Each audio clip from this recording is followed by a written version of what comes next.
At nakasuot tayo ng jersey ngayon, yung version 1 to. So dalawa lang kami ang meron ng ganito, si Justin at saka ako. So dito sa version 2 naman natin, dalawa lang kaming meron, ako at saka si David. And shoutout sa'yo, bossing.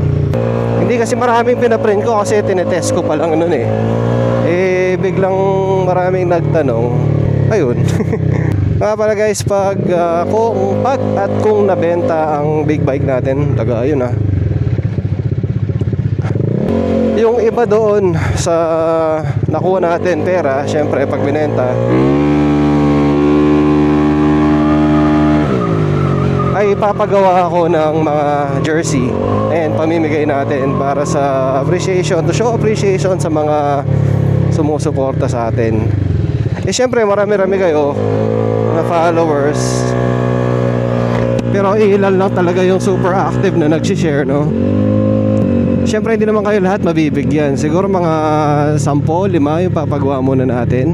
Then baka mag-stop muna ako noon. Tignan natin, hindi ko pa alam.